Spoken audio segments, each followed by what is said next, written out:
All right, so after a week of record temperatures, warm record temperatures, Denver woke up to a fresh blanket of much needed snow. The winter storm bringing several inches of snow in and around the metro area. Even more fell in the mountains.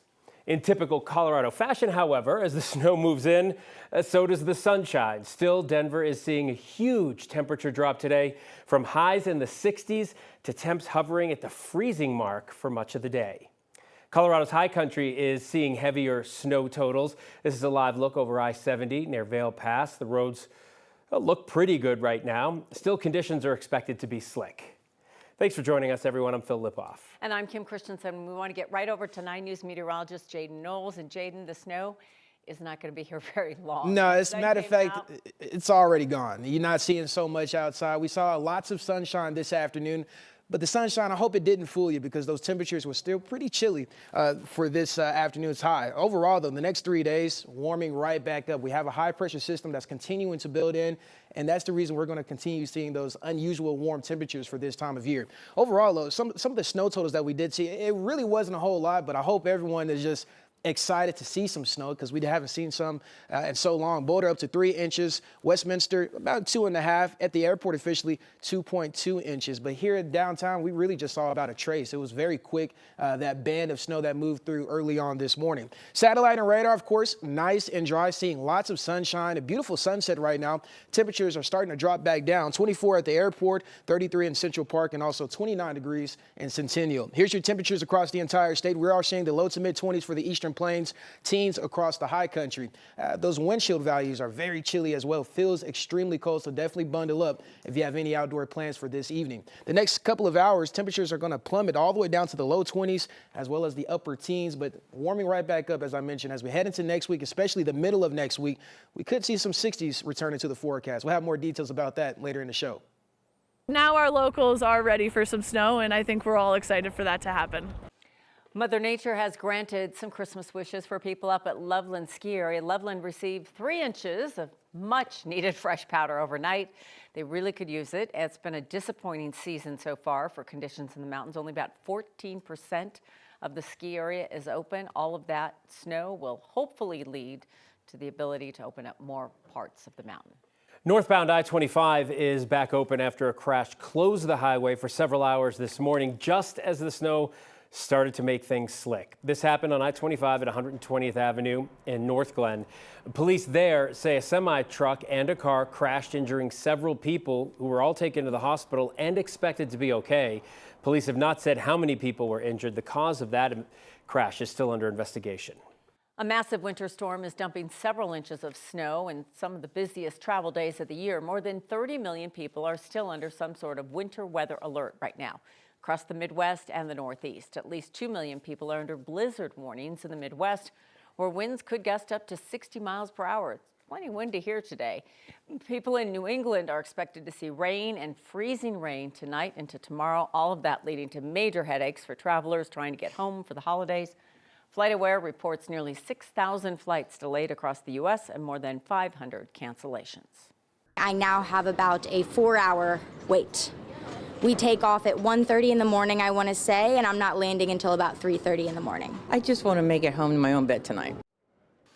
Isn't that the case? There have been some delays here in Denver at DIA. According to FlightAware, the airport has seen just over 600 delays. Today is expected to be one of the busiest days at Denver's airport. Skating is on hold at the Longmont ice rink, and it's not because of the recent warm weather. City officials closed the ice rink today after what they are calling an act of vandalism. Just in the last few minutes, the city shared some details with us. They say it happened last night. They had a private ice rink rental, and someone attending kicked through the ice cutting, the maintenance lines below with a skate. City crews are working today and tomorrow to repair the damage, and they are hoping to reopen, they say, by Tuesday. A suspected drunk driver was arrested, accused of causing a deadly crash in Brighton today. That crash happened at the intersection of Highway 85 and Weld County Road 2.5. Police say a Ford SUV was traveling westbound on Weld County Road. After running a stop sign, the car crashed into a GMC SUV going north on the highway. 2 people in the Ford were ejected, one of them dying at the scene. Police say the person who died may have been struck by a third car that took off All the people in the GMC were taken to the hospital for treatment. Police say 2 other people in the Ford ran away from the scene. They were found. They were taken to the hospital, with one later booked into the Weld County Jail. That person is facing several charges, including vehicular homicide. So the Broncos are off today after beating the Kansas City Chiefs on Christmas Day. And it turns out the Chiefs, though, might have actually beaten the Broncos last week in an area that fans don't want to win. The public financing of a new stadium. Our Marshall Zellinger is here with a comparison of the Broncos' future dome stadium with the Chiefs' future dome stadium. Ooh, aren't we fighting it out? Can we start with how ridiculous it is that 2 cold weather places are going to have dome stadiums and taking away their home field advantage? I digress. I know, it's true. We still don't know the financial terms of the Broncos stadium deal, and with the city and the state perhaps. We know the Broncos owners have said they're not asking for any money for the stadium itself. Their rivals in Kansas City, however, just got a pretty owner-friendly deal, and a deal that Broncos fans should be happy to be losing to. The Denver Broncos beat the Kansas City Chiefs twice this year. But last week, when the Chiefs announced the team would leave Missouri for a new stadium in Kansas that will look something like this, the Chiefs' ownership beat the Broncos' ownership. And from a taxpayer perspective, that's probably quite all right. So if your goal is to extract as much money, resources as possible from taxpayers, then the Chiefs won. And they won big. As a public affairs professor at CU Denver, Jeffrey Profiter knows who might profit best from a sports stadium deal. Pretty much every single second of my waking life studying 2 things that usually overlap, and that's sports and public policy. Earlier this year, the Broncos announced a new privately funded domed stadium at Burnham Yard. The term sheet, which explains how much the city of Denver might contribute to build out the infrastructure around the stadium, is still not public. City Council just last week approved $70 million in public dollars for infrastructure around the new Denver Summit women's soccer stadium. The Chiefs are further along in those policy debates than the Broncos are. The Chiefs' stadium deal includes the state of Kansas covering 60% of the cost. A new sales taxing district will be created, covering close to 300 square miles. That means when someone buys a taxable item in that district, a portion of the state's sales tax goes to paying down the stadium debt instead of going to the state budget. I will bet my life on it that somewhere within 300 square miles, in that 300 square mile district, someone's going to buy a Chipotle burrito, someone's going to buy a lawnmower, someone's going to buy a t-shirt, all these taxable goods. It's going to happen whether the Chiefs are there or not. The difference is now those dollars are going to the Chiefs, even though it has nothing to do with the Chiefs. Profiter points out that the cost of public services will increase over the years, but the money generated from the sales tax will be limited because a portion is promised to the stadium deal. The reason why we say there's always a cost on taxpayers is we're not saying in 1 year or 2 years. Because the first 5 or 6 years, you have a novelty effect. You'll do just fine. Things will look rosy. It's 10, 15, 20 years down the road that we're talking about that taxpayers are going to pay for this. They always pay for this. What makes these deals sound like they're not costing taxpayers anything is something called tax increment financing, a TIF. Here's what I learned from the Denver Summit TIF. There's a formula that determines the base amount for property and sales tax that currently exists, meaning what's normally collected. The money up to that base into the future will still be distributed normally to the City General Fund, Denver Public Schools, but money generated above and beyond that base will get diverted to pay down infrastructure debt. It's new money, but it's still taxpayer money. Kim? Now a new definition of a TIF. Sometimes they get into a TIF. If I could come up with TIF really fast, but that's going to be dangerous. I know, but I'm fascinated by that whole thing. That was a great interview, super interesting, and we should all kind of be plugged into this. And if the Denver Summit got $70 million for their infrastructure, just think of what the Broncos will get. And know that when voters in Denver in November passed the bond issues, it came with $140 million for 6th and 8th Avenue viaduct redos. So the bridges are going to come down and be rebuilt. That will benefit the stadium, even though they're probably needed. So that's $140 million you could kind of say is helping the Broncos. And if Denver Summit got $70 million, just wait to see what the city council gets presented with. Can you even imagine? Okay. Well, we'll be on it. You're on it. I know that. Okay, thanks, Marshall.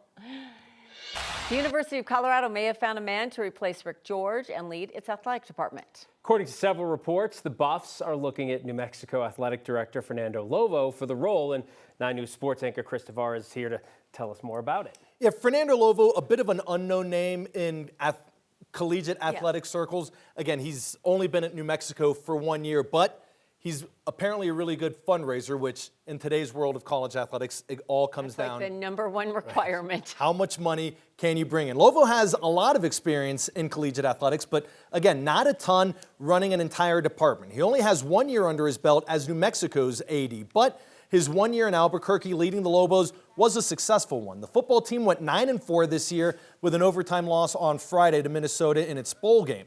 The basketball team, which is the crown jewel of New Mexico's athletic department, is 10-2 so far this year, and they won the conference regular season title last year and made the second round of the NCAA tournament.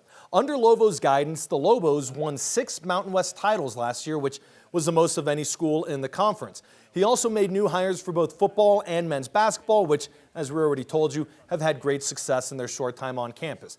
And, most importantly, he helped grow the department's operating budget with fundraising, ticket sales, landmark and trademark licensing deals. Before arriving at New Mexico, though, Lobo had a couple of stints with the University of Texas, with 1 year spent in between in the NFL as Urban Meyer's chief of staff with the Jacksonville Jaguars.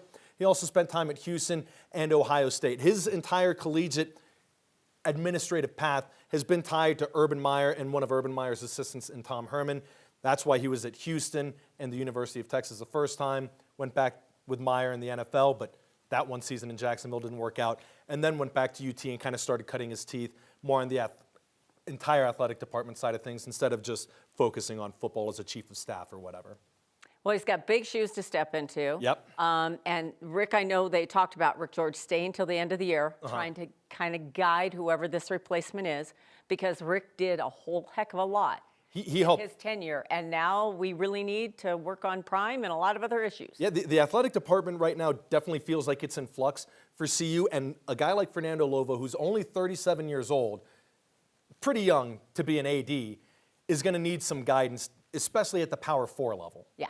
So a bit of a surprising name to come out as the lead candidate, the most likely guy who's going to get the job, but CU obviously has confidence in him. Everybody starts with a clean slate, too. That's true. We shall see. Yep. Chris, thanks.